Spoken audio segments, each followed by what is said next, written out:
As per normal, the sun was shining as I opened my eyes under the tree at the grassy hill. It was a cloudless day, and the midday sun felt warmer than usual on my skin.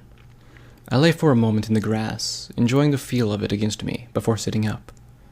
I looked around over the rolling hills, endlessly stretching to the horizon. You know, for the afterlife, this place was kinda nice. Maybe even if I could find her, I could get Pinky to help find Mom in Skyline. Oh, you can't see your mom yet, silly. Only dead people can go to heaven. The bright pink filly bombed out of the leaves high above and landed with a soft thud in front of me before giggling and bouncing around. Right, so I'm not dead, I said as I scratched my head with my hoof. Nopey, nopey. She bounced off around the tree and out of sight before calling back to me. Come on, I need you to see something. I got to my hooves and trotted after her, trekking over the familiar hills back towards the party table that was always over the hill. But this time, it wasn't the table I was greeted with, but a round pond. Its surface was so still, I couldn't be sure if it wasn't just a mirror. I watched as the pink filly jumped into it and bounced around the edges of it. Isn't it just the coolest pond ever? She said with her bright eyes. My Nana Pie always told me stories about it, and how it had the magical property to make doubles of you, or even double yous if you wanted. I nodded slowly, getting the idea this is where the pool that 42 had come from, and the eventual hell I wanted to send her back to. Anyway, after I used it in Ponyville and nearly destroyed the town, Twilight sealed it off until the war, when they needed it again to keep an eye out for all those nasty evil ponies lurking around. So she built a research facility on top of it to keep it hidden. I shifted uneasily as my head started to hurt. I know. I was just there, I said softly, causing the small filly's eyes to light up as she shot up to me, giving my leg a tight squeeze. So you did it! You sealed the cave and the pool up again! She called out ecstatically from below. No, I didn't. There was no water in the cave, it was just an empty rock. I looked down at her sadly. She flew back in the air with a great gasp. If Twilight moved it, then you need to find it. Even one drop of that water could allow her to make doubles. She paced a circle in the dirt, slowly getting shorter with each pass, somehow forming a deep trench around her in thought. Aha! I have it! She shot out of the hole with a squee and raced back towards the tree I woke up under with unbelievable speed, leaving a contrail of pink in her path. Well, how do I find it? I reached out with a hoof and touched the contrail softly, pulling some of it off and sniffing it. It smelled sweet and had the consistency of spiderwebs. I shrugged and heard a growling, high-pitched noise come from another pink contrail shooting towards me, stopping a few feet in front of me to reveal Pinky again. All I'm allowed to tell you is to remember that the only place you can normally go to find it. She let out a giggle and bounced in place again. Oh, and one last thing before I kick you out. Your mother says she's very proud of you. I froze stiff. My mother. I smiled happily and relaxed as the bright filly jumped high into the air before her hooves knocked me back into the cold darkness. I coughed out and gagged on my own blood as I felt the elevator hit the bottom floor again. I looked up with my one good eye as the doors opened. Brass was supporting a bandaged-up Sky as he held her chest. Her eyes went wide as she looked down at me in horror. Hey there, I managed to cough out. Hell of a week, right? I laughed softly at that, and her eyes began to tear up.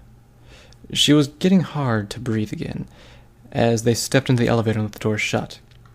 Brass shedding his four-hoofed armor and starting to dig around in Sky's saddlebags. She knelt near me, softly crying and brushing my bloody mane with her hoof. You know, I thought it was gonna be the same with the old man. I struggled to sputter out, shaking softly on the floor. She added confusion, though, to the look of profound sadness she was giving off. With Pallet, but she seems to like you, so it's okay. I couldn't control my breathing anymore, and passed out as Brass punched a syringe of Med-X into my neck. At least she was still alive. At least 42 didn't get to her, as I thought, as I drifted away into the void. seeming to exist in thoughtless blackness for a period of time. Then the pain came. Just as the week before in Tenpony, the pain came in waves, assaulting me in the darkness. I screamed and screamed as I tried to use my hooves to find a way out. Suddenly I felt a snap that resounded through the darkness, taking the pain with it as it echoed away. I saw a pinprick of light in front of my eyes, a small orb floating towards me with a soft-sounding song. It was a song I knew, a song that I remembered my mother would hum to me. I trotted towards it, now finding the ground below me. But as I moved, she grew further away. I called out to her, galloping towards her voice as fast as I could, but she just kept getting further away. I gave one last cry before I was snapped back into reality. My eyes shot open, and I gasped in pain as I could suddenly feel my body again. I panted with great heaves as the bandaged skyline came over quickly, leaning down and speaking softly in my ear. "It's okay. You're fine now. Just breathe slowly." She rubbed along my neck slowly with a whimper in my ear. "Shh, just be calm. You're going to be all right." My heartbeat slowed as I listened to her words. I looked around to see that we were in a large entrance of the building.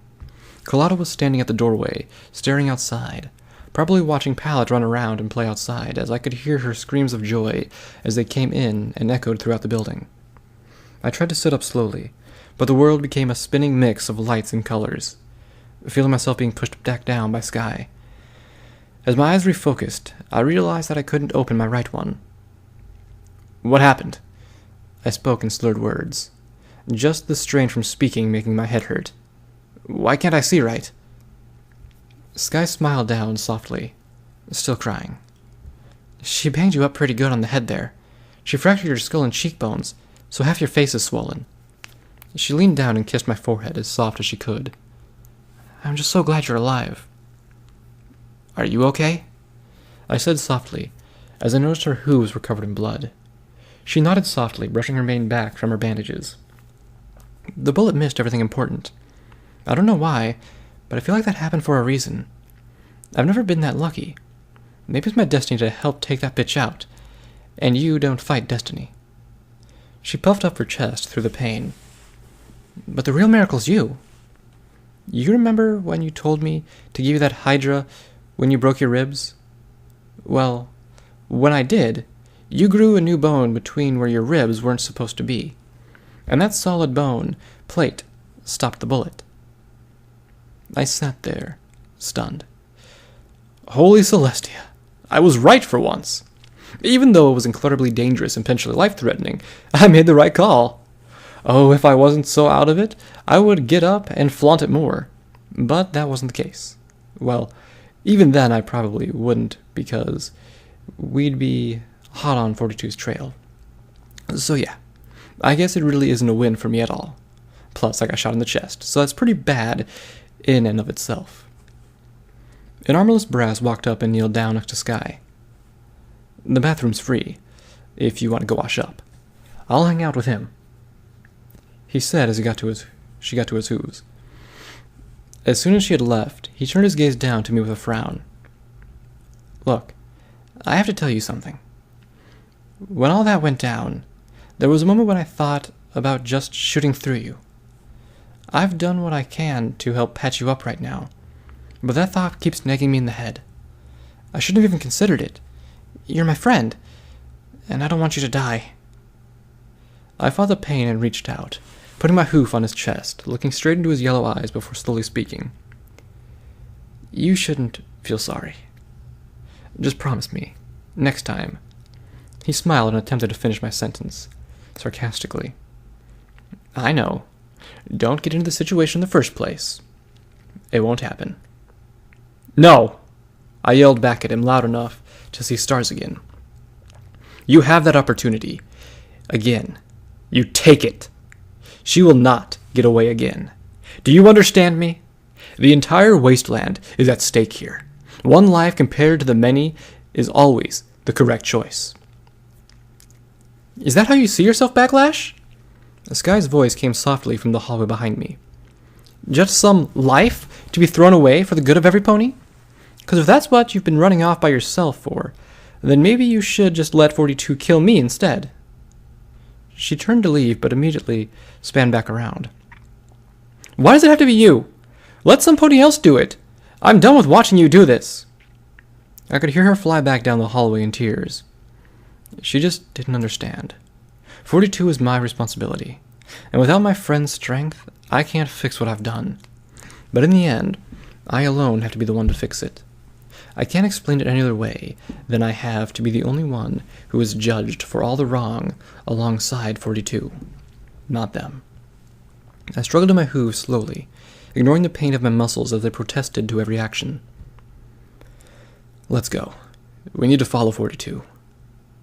No. Brass said he's got up with me. I won't go anywhere with you when you seem to just want to go get yourself killed. I'm with Sky on this one. You want to go? Go. We won't be with you any further. I turned to the front door to see Carlotta staring back at me, her face as blank as the day we met her. She spoke up before I could. Look, I can protect you from raiders, thugs, and wildlife, and I can try and keep you alive and kill that pink cunt. But one thing I won't do is protect you from yourself. That's your fucking job, and it's not hard. I went to speak up, but she just rose her voice to keep me quiet. Furthermore, I really like your sister over there, and that's big for me.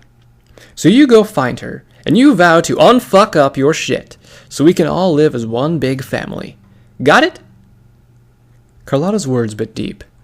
From the way she sounded, I don't think she had ever spoken the word like in that context before today.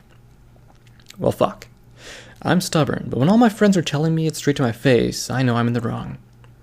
I just wished they could see it like I did, about how dangerous 42 is. But nonetheless, I had to listen to my friends over myself. You're right, I whispered, as I slowly walked down the hall. I didn't know what I was going to say, or if Sky was just going to end up beating the shit out of me again. But whatever happened was what I deserved. I rounded the corner to the hallway and saw her at the other end, curled up in a corner, her hooves and wings covering her head. I walked up slowly and reached out for her. She shuddered at the touch. I don't want to talk. Her voice was soft and muffled. I sat down next to her and just listened as she sobbed. I don't know why, but I started humming the song from the darkness. Only softly at first, but I hummed the slow, sweet song my mother used to sing to me, slowly starting to sing it louder. I closed my eyes, trying to remember how she was when she sat by my bed at night, how she loved to sing Crankshaft the Night of Sleep. I remember how she sang this song to me the night after we lost the guards on the caravan, the night before she... That's beautiful, Sky said so softly I almost missed it, knocking me out of my memories. Who taught you that? I smiled and stared at the floor, my eyes watering. My mother used to sing it to my brother and I when we were just foals. Can you hum it for me again? Skyline spoke with a sigh and leaned up against me gently. I nodded and hummed it again, letting the pain drift away as the comfort of her warmth. But even as great as it felt to be next to my sister, the one thing I couldn't let go of was the nagging feeling that 42 snuck up on us, and that I needed to figure out her bag of tricks before she could do it again. For a while, Sky and I came walking back down to the entrance, to see that Brass was standing in the doorway outside, turning and walking up with a stern look on his face. You get yourself sorted out? I nodded, and threw my hooves around his neck, which was a horrible idea due to the fact that I still had a painful hole in my chest. I whimpered as he hugged me back, slightly confused. Feel free to remind me whenever you need to, if I start getting fucked up in the head. I think this 42 thing is really just driving me crazy. I said with a slight laugh, looking down to see Brass nervously biting his lower lip. Yeah. Speaking of driving, he remarked as he rubbed his neck. Oh, fuck no. 42 did not steal my car again. She would have to take the statue with her. I don't know that the Marauder can't haul that much. I trotted past Brass and out the door, freezing as I looked down the gravel walkway to the statue. The chain was still attached to it, and the trunk of the car, but the trunk was no longer attached to the Marauder. I'll fucking destroy her! Level up. Plus 10 speech. Plus 5 big guns. New perk. All bucked up. Your toughness in the face of grave injury is legendary. As long as your health is below 25%, you gain the benefits of the drug Buck.